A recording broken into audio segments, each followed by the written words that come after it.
Pigmentation, झाइयाँ, dark spot, ये हर इंसान की प्रॉब्लम आजकल होने लगी है। काफ़ी सारे लोग हमें मैसेज करके ये पूछते हैं कि सर आप पिगमेंटेशन के ऊपर, डार्क स्पॉट्स के ऊपर, डार्क आई सर्कल्स के ऊपर और सनबर्न के ऊपर वीडियो बनाइए। तो आज का ये जो वीडियो है वो स्पेशली हमारा इसी सब्जेक्ट के ऊपर है। आज हम आपको ये बताएंगे कि आयुर्वेद के हिसाब से पिगमेंटेशन जो है या डार्क स्पॉट जो है उसके होने का क्या कारण है, और मैं आपको बताने वाला हूँ इस वीडियो में 10 ऐसे आयुर्वेदिक समाधान, 10 ऐसी आयुर्वेदिक दिनचर्या, 10 ऐसी आयुर्वेदिक रूटीन कि जिसको आप फॉलो करके अपने डार्क स्पॉट, पिगमेंटेशन और झाइयों को बिल्कुल कम कर सकते हैं। सबसे पहले मैं आपको बताता हूँ कि झाइयाँ यानी कि डार्क स्पॉट या तो पिगमेंटेशन होने का कारण क्या है। आयुर्वेदिक पॉइंट ऑफ व्यू की हम बात करें तो हमारे शरीर में वात, पित्त और कफ ये तीनों दोष होते हैं। अगर वो समान अवस्था में चलते हैं तो हमें कोई भी बीमारी नहीं होती है, लेकिन उसमें से कोई भी दोष जब बिगड़ता है तो उसकी वजह से हमें कोई ना कोई व्याधि यानी कि कोई ना कोई बीमारी हो सकती है। तो स्पेशली जो पिगमेंटेशन की बीमारी है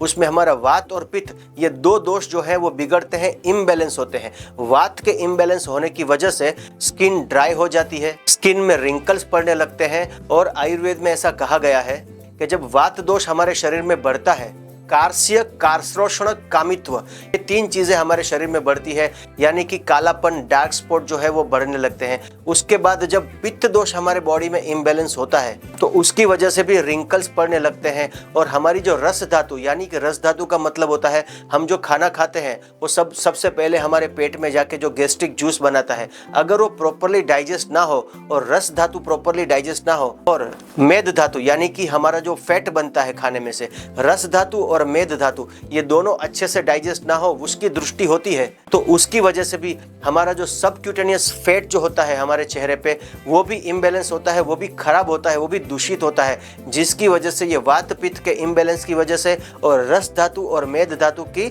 बिगड़ने की वजह से आपको झाइयों की बीमारी, पिगमेंटेशन, डार्क स्पॉट की बीमारी होती हुई देखने को मिलती है।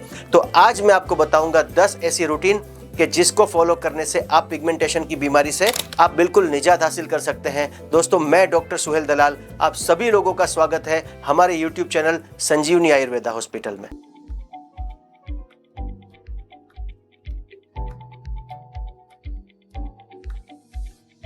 तो 10 रूटीन में से सबसे पहला रूटीन है, जो लोगों को पिगमेंटेशन की तकलीफ है उन लोगों को ऑयल पुलिंग करना है। ऑयल पुलिंग की मेथड आजकल बहुत फेमस हो चुकी है। ऑयल पुलिंग को आप कवल भी कह सकते हैं और उसे गंडूश भी कहा जाता है। कवल मतलब गार्गल करना और गंडूश मतलब मुंह में भर के रखना। जनरली तिल के तेल का या नारियल के तेल का इस्तेमाल किया जाता है। अब उसको किस तरह से करना है, रोज सुबह जब आप उठते हैं तो आपके दांतों को ब्रश करने के बाद आपको 20 से 30 ml तिल का तेल या तो 20 से 30 ml नारियल का तेल लेना है। ये दोनों में से कोई भी तेल का आप इस्तेमाल कर सकते हैं। 20 से 30 ml लेकर आपको कम से कम 5 मिनट तक उसको अपने मुंह में घुमा के फिर उसको आपको निकाल देना है और गर्म पानी से मुंह को साफ कर देना है, जिसकी वजह से आपके जो फेशियल मसल्स हैं उसकी भी अच्छे से एक्सरसाइज हो जाती है। पूरे दिन में आपकी मुंह में सलाइवा का प्रोडक्शन अच्छे से होता है। आपके मुंह में से अगर बदबू का प्रॉब्लम है या मसूड़ों का कोई प्रॉब्लम है वो भी बिल्कुल ठीक हो जाता है। ऑल ओवर आपका ओरल हाइजीन जो है वो भी इससे अच्छा रहता है। आपके फेस पे ब्लड सर्कुलेशन अच्छा होने की वजह से आपके नए टिश्यूज बनते हैं, जिसकी वजह से आपके पिगमेंटेशन के प्रॉब्लम में भी काफ़ी हद तक रिलीफ देखने को मिलता है। तो आज से रोज सुबह उठकर जिनको भी पिगमेंटेशन की प्रॉब्लम है वो अपने डेली रूटीन में ब्रश करने के बाद कवल या तो गंडूश यानी कि ऑयल पुलिंग की मेथड को इंक्लूड कर लें। अब जो दूसरे नंबर पे मैं रूटीन आपको बताने वाला हूँ उसमें आपको सुबह फ्रेश होने के बाद 1 कप गर्म गुनगुने पानी में या तो 1 कप दूध में, दूध आप गाय का दूध भी ले सकते हैं या भैंस का दूध भी ले सकते हैं, उसमें आपको 1 चम्मच नारियल तेल या तो 1 चम्मच तिल का तेल या 1 चम्मच गाय का घी या 1 चम्मच बादाम का तेल, ये चारों में से कोई भी एक चीज को मिक्स करके सुबह खाली पेट उसका सेवन करना है।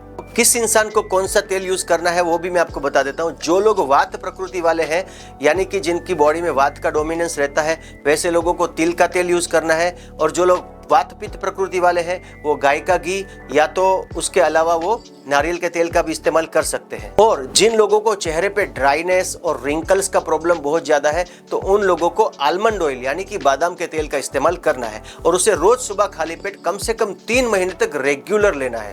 तीसरा आपका जो आयुर्वेदिक रूटीन है पिगमेंटेशन को ठीक करने के लिए वो है मुखा अभ्यंग। मुखा अभ्यंग का मतलब होता है फेस पे मसाज करना। यानी कि पूरी बॉडी पे जैसे हम मसाज करते हैं वैसे आपके फेस पे भी मसाज करना है, अभ्यंग करना है, जिसको आयुर्वेद में अभ्यंग कहा जाता है। अभ्यंग के गुणों की अगर मैं बात करूं तो आयुर्वेद में ऐसा कहा गया है कि अभ्यंगम आचरेत नित्यम सृजा श्रम वातः। जो लोग रेगुलर अभ्यंग करते हैं वो लोगों का वात दोष जो है वो कम होता है, उनके चेहरे पे कांति आती है, उनके चेहरे पे ग्लो आता है। और जरा का मतलब होता है एंटी एजिंग। जो लोग हमेशा यंग दिखना चाहते हैं, जो एंटी एजिंग करवाना चाहते हैं, जिनको अपनी एज कम दिखानी है, वैसे लोगों को मुखा अभ्यंग यानी कि अपने चेहरे पे मालिश करना है, जिसमें आपको चेहरे पे मसाज करने के लिए आप गाय के घी का भी इस्तेमाल कर सकते हैं। एक बेहतरीन आयुर्वेदिक ऑयल मैं आपको बताना चाहूंगा जिसका नाम है कुमकुमादी तैलम। कुमकुमादी तैलम को भी आप अपने फेस पर मसाज कर सकते हैं, लेकिन याद रखें कि कुमकुमादी तैलम का इस्तेमाल आप गर्मियों की सीजन में ना करें। आप गर्मियों की सीजन में गाय के घी का इस्तेमाल कर सकते हैं। जैसे ही आपने अपने फेस पर मसाज कर लिया है उसके बाद आपको थोड़ा सा बेसन लेना है। अब चौथे नंबर पे आएगा उपटन। जैसे ही आपने अपने फेस पर मुखाभ्यंग कर लिया है उसके बाद आपको उपटन बनाना है। 1 चम्मच बेसन लेना है, उसमें 2 चुटकी हल्दी डालनी है और उसमें दूध डाल देना है। उसको अच्छे से मिला के उसका पेस्ट बना के उसको अपने फेस पे अच्छे से आपको मसाज करना है और उसके बाद फेस को रिंस यानी कि धो डालना है। ये काम आपको रेगुलर करना है। उसके बाद मैं आपको 5वें नंबर पे बताना चाहूँगा कुछ अच्छे आयुर्वेदिक फेस पैक। मैं आपको यहाँ पे 2 फेस पैक बनाने की मेथड बताऊँगा। ये फेस पैक को भी आप हफ्ते में 1 से 2 बार या 3 बार भी अपने फेस पर रेगुलरली अप्लाई कर सकते हैं। तो सबसे पहला जो फेस पैक है उसको बनाने की विधि आप नोट डाउन कर सकते हैं। उसमें आधी चम्मच मुलेठी लेनी है। मुलेठी यानी कि जेठी मध, जिसको यष्टि मधु बोलते हैं। यष्टि मधु यानी कि मुलेठी जो है आयुर्वेद के हिसाब से वो वर्ण्य है, यानी कि आपके चेहरे पे निखार लाने वाली चीज है। फिर उसमें आपको 2 चुटकी यानी कि 2 पिंच बराबर फिटकरी का पाउडर डालना है। फिर 2 चुटकी उसमें आपको हल्दी डालनी है और उसके बाद उसमें गुलाब जल ऐड करना है और इस फेस पैक को अच्छे से तैयार करके अपने चेहरे पे लगाना है। 15 मिनट रखना है और गर्म गुनगुने पानी से इसको धो देना है। यह है सबसे पहला फेस पैक।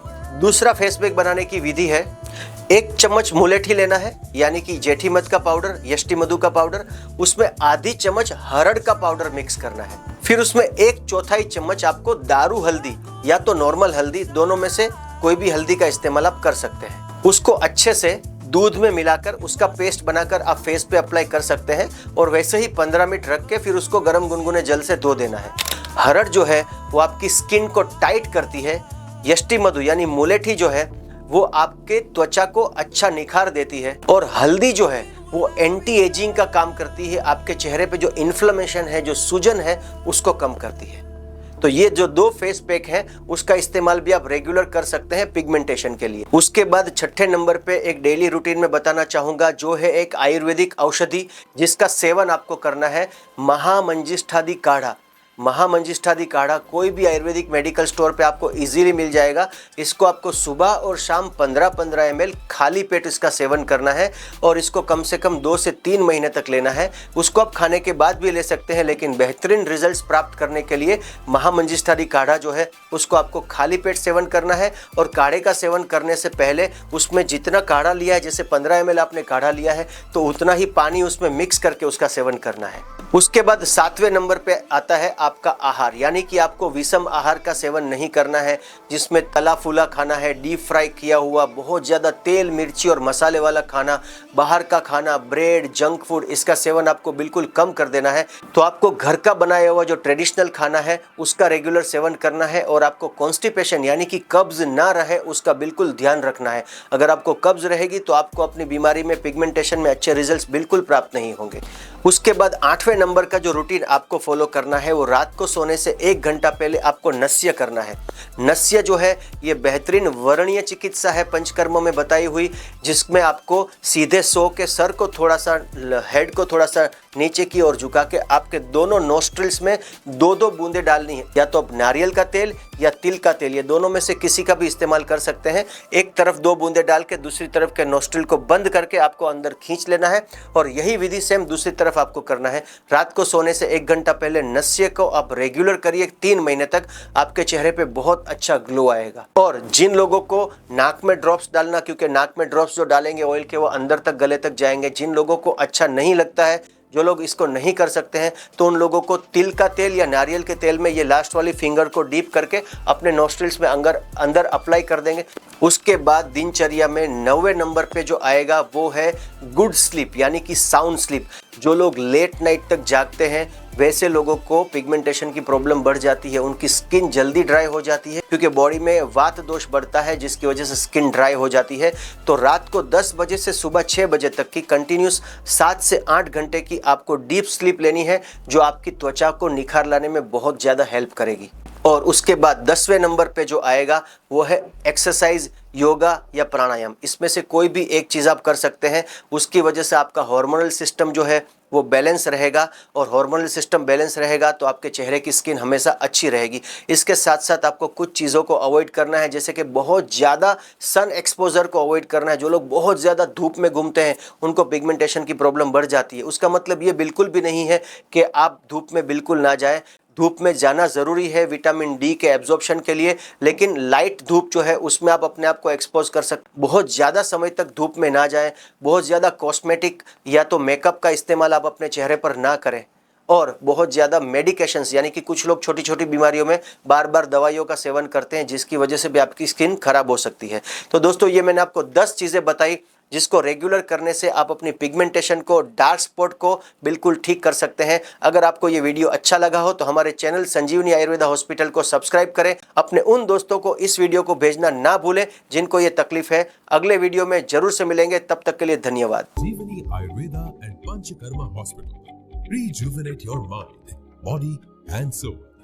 Call now 75750 या 9879428 116 117 ग्रीन एलिना ऑपोजिट स्नेह संकुल वाड़ी, आनंद महल रोड, अडाजन, सूरत।